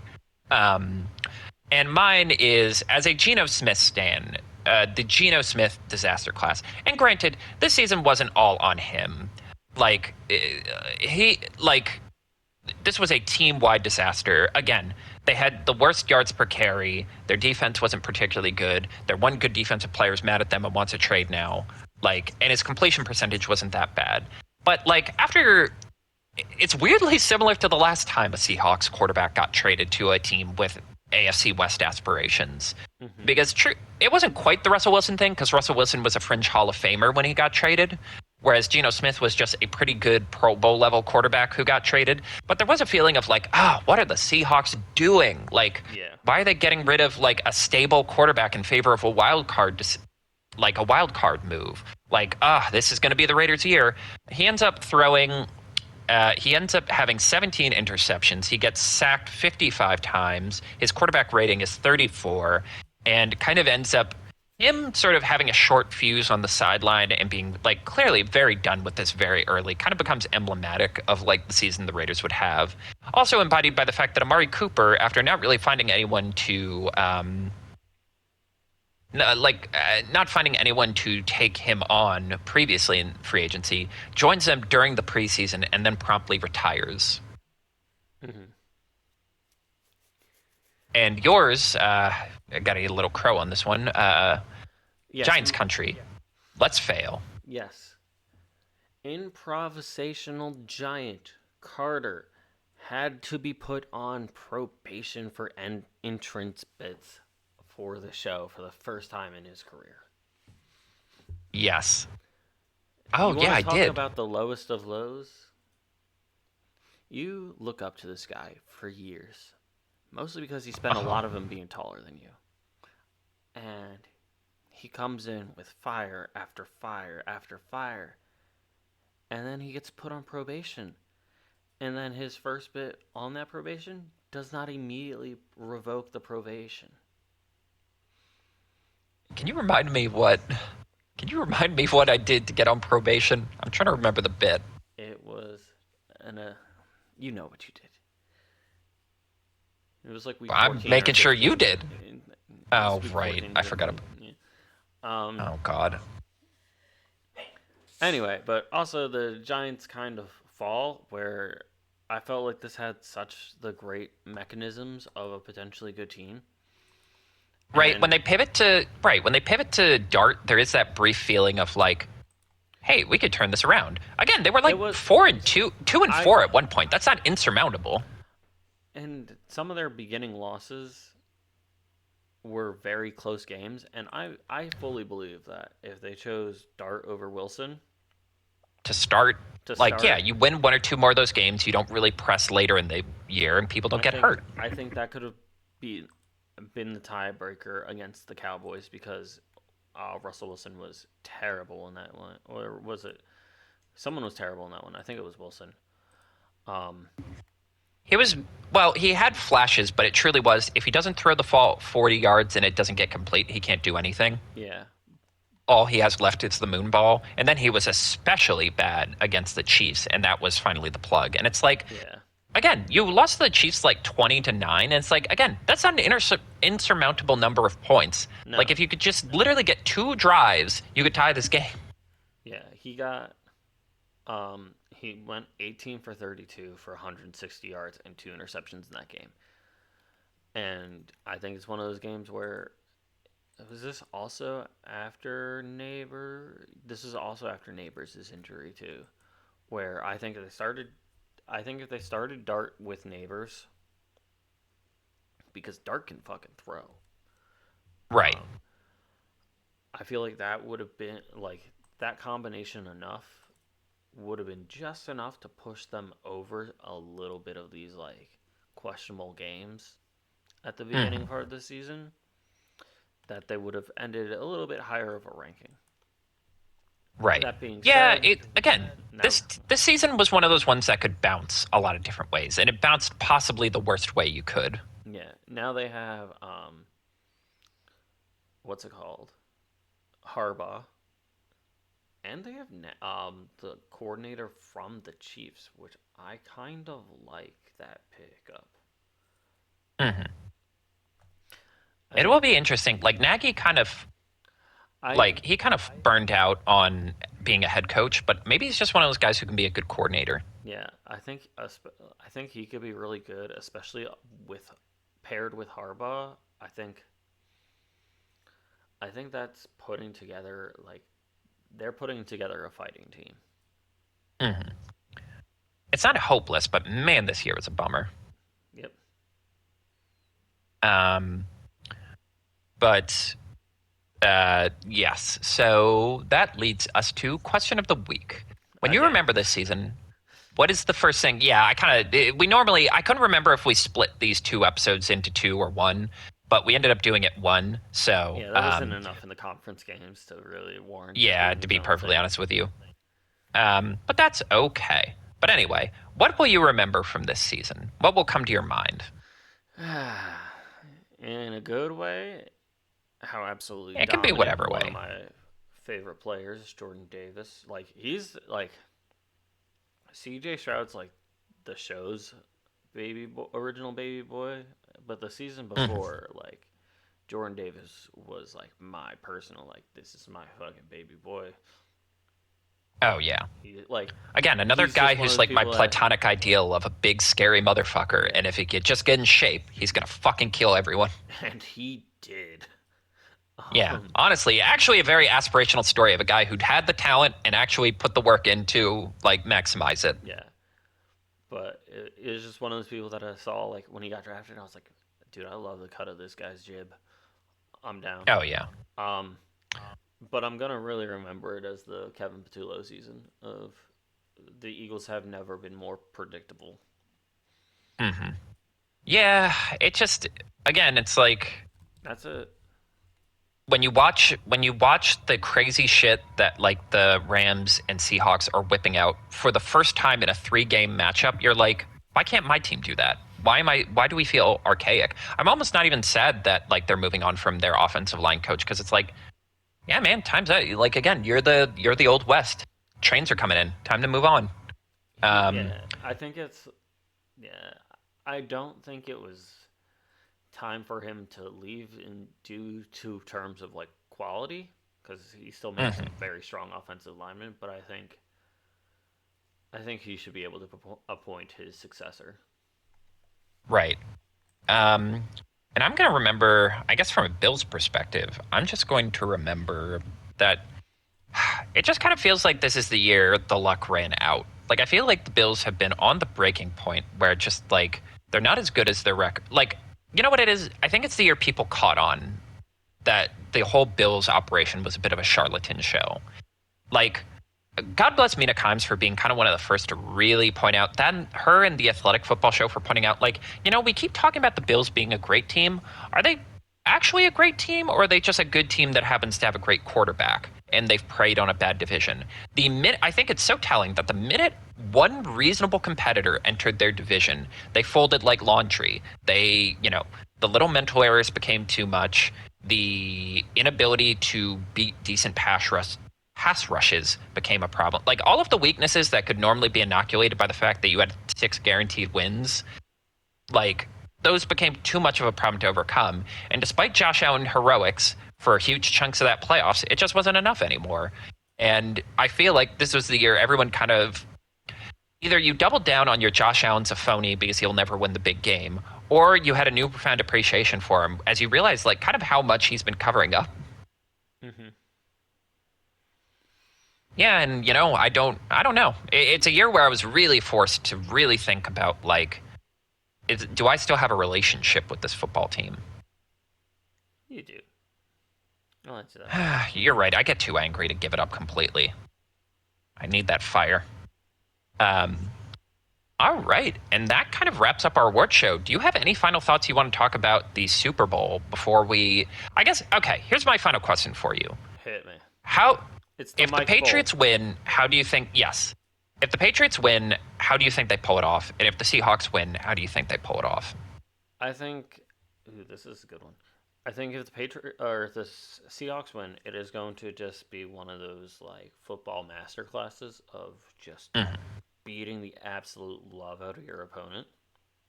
Right. I agree with that. I feel like that is like scenario A for the Super Bowl. If the Patriots were to win, I think it's going to be because the Seahawks defense is going to be focused on people like Hunter Henry, Drake May, and Stephon Diggs, as opposed to these young guys that have been having secretly very stellar seasons like Henderson and Booty. Right. I think the focus is going to be shifted on the wrong guys. That's what happens. I don't think they're that, and like you're gonna have Sam Darnold kind of do a couple of questionable balls for like, I wouldn't say JSN, I would say probably like Shaheed or Cup, and Christian Gonzalez gets in the way. I would say that's the opposite side. Right. I really do think it is like this is actually a fascinating, like, again, we've been a little dismissive of this matchup, but it's fascinating in terms of a historical sense, right? Because it's historical because the last time Roman Reigns won the Royal Rumble in 2015, they also played. Zebras. Yeah, Zebras are over, buddy. I know, and I'm actually devastated. I care more about this than I thought I would. Yeah, we could talk wrestling at a different time. There's so much happening. Right, but yes, to your point, it's like it's a historical matchup because this was the game that kind of broke the original Seahawks run. If they run the ball in and score and win against the Patriots with Russell Wilson, that like everyone on that team becomes a Hall of Famer. They're officially a dynasty. All of these legacies are set. Instead, it becomes this moment that kind of breaks the team and kickstarts a second Patriots dynasty. Again, like if the Patriots lose that, they lost 3 Super Bowls in a row after winning 3. And I do think there starts to have an unpleasant conversation. That would be firing territory. Right. They probably wouldn't do it, but they'd at least have a serious discussion of like, all right, have we maximized what we can do with Tom? And like they were already talking about looking for Tom's successor at that point. That's right around when Jimmy Garoppolo is becoming a thing. Yeah. And instead it sets off like a sort of legacy-defining run for them. Yeah. No, like literally it turns him from a great quarterback. Basically, it ends any conversation about Peyton Manning versus Tom Brady. It ends any conversation about like all-time great quarterbacks. Like, it kind of just sets everything in motion for the rest of the decade into this one.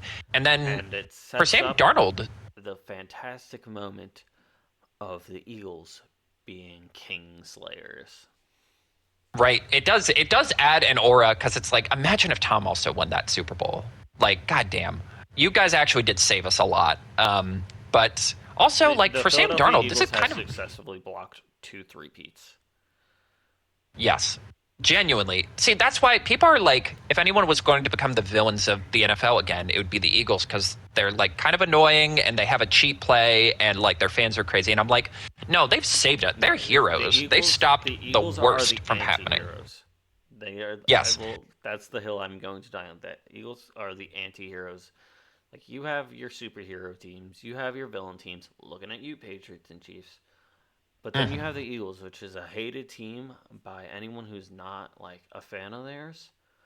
But when it's like, man, nobody wanted the Chiefs to three-peat. To three-peat. We'd never hear the end of it. That would they were making a documentary about it, Yes. and That's then so funny. in walks AJ Brown, Jordan Davis, Jalen Hurts. I would say in walks, but no, in sprints. Devontae Smith and Saquon Barkley. Exactly. But yeah, and like for Sam Darnold, this is kind of a significant game. One, because he'll be the first of his class to win a Super Bowl, which is kind of huge. You know, it's complete legacy changer. But also, like, the Patriots kind of ruined his career in the first place. I don't know if you remember, but He it was a was, I Jet. believe it was a prime time game. Yes, when he was a Jet. They just had him in a bread box. I believe he had like 90 yards for his final stat line. I believe he had 2 interceptions, which is funny because Drake May had less yards against the Broncos, but that's neither here nor there. And at some point, some poor guy on NFL Films catches him on the sidelines, and he just goes, "God, I'm seeing ghosts out there, man." Um, and later, someone asked a Patriots defender about that, and just his reaction of like, "Oh my God, he said that? Oh Yeah. man!" And it's like that, the mononucleosis thing, just like, not only was he bad in New York, he was a fucking meme. And like, Bill Belichick kind of put the dagger in to end his career with the New York Jets. And now the chance to come back and kind of rectify that after he kind of defeated one of his other demons with Chris Shula's defense, Yeah. like, it's pretty significant. No. Like, there is a lot of like historical stuff here. And I do think, like, if the Seahawks win, it is, yeah, it's like you said, they're more talented and they have two great strategist coaches who will like outfox this star quarterback on the other side. And I do think the Patriots' path to win really is just like, again, Vrabel is the best one game manager of like, Yeah. how the hell am I getting my team through this week? And like, He does. if you can, I think yeah, like as much as the Eagles say we're on to the next game, like the second the Super Bowl is ended, and I complimented that in that mentality. I think when it comes to individual game like coaching, Vrabel is like mm, one of the top guys by far. mm, yes. And like, if they do end up winning, it's because he came up with one or two, like, he changed up his coverages enough, he changed up his schemes enough, and, you know, Darnold just makes one or two flubs. He just had maybe the best game of his career where it was basically perfect. I don't think he has to be perfect to win this game, but he has to be pretty damn close. Yeah. No, I think he needs. I think the secret parts to like Patriots' success balls at starting at the second half. I think Mm. that's going to be a secret help. Right. It's the marginal things Like like that, double dipping at the half, yeah, like ending with the clock ball, management. ending with the ball at the first half. Ideally scoring with like under a minute or just having it. Starting off with the ball in the second half, and then all these like little things of you get Witherspoon on Diggs, you get some of your other stronger defenders on like Stevenson and Henry, where like I said, Booty and yeah, Henderson can kind of sneak in there and pull off some like crazy things, and have Mac Right. Jones play at halftime. Why not? The dude is nuts. Right. Like even as bad as they played against the Broncos, they were still able to get a handful of splash plays. And I'm like, if they can just get like 3 or 4, like one I 30 think to 40 yard gain from Hollins, one huge run from Hendrickson, like I think the goal. it's all I you're think gonna their need. goal is going to be to get to not be clearly beaten in the turnover battle. Like they could still lose it, but it's like you're not like whoa they really lost it, Mm, and to get at least two more big splash plays than the Seahawks. mm. I think that's their key to success. Shall I send him home for the Super Bowl? Yeah, send them to the game. In the clouded annals of history, a few great men. You know what? Look, I normally do the whole pomp and circumstance thing here, guys, but this is a weird Super Bowl, right? I think one of the consequences of it should be a quality game. Yes. Well, that's kind of where I'll get to, because it's like, yeah, at the end of the day, everyone says they want parity until they get Seahawks and Patriots in the Super Bowl, and then it just kind of feels weird and anticlimactic. But at the same time, if the sport is about stories, there are a lot of incredible stories here. There's a lot of incredible players here, and two teams who, in spite of all the chaos around them, were able to stay focused long enough to get to the precipice of legacy. You win, even if you win one Super Bowl and you are mint. You are literally etched into history on a silver trophy. And at the end of the day, that's always worth watching. And more importantly, the Super Bowl is always worth watching. It's always fun to hang out with your friends. It's always fun to snack too much and drink too much beer and watch one of the most fun sports in the world cap off in spectacular parade-esque fashion. So regardless of how you feel about the teams who are here, grab your buddies, whether they're with you or over Discord, crack open a cold one, get your favorite slice of pizza, enjoy some goddamn football for one last time before we head into the winter. I mean, it's more of the spring, but yeah. I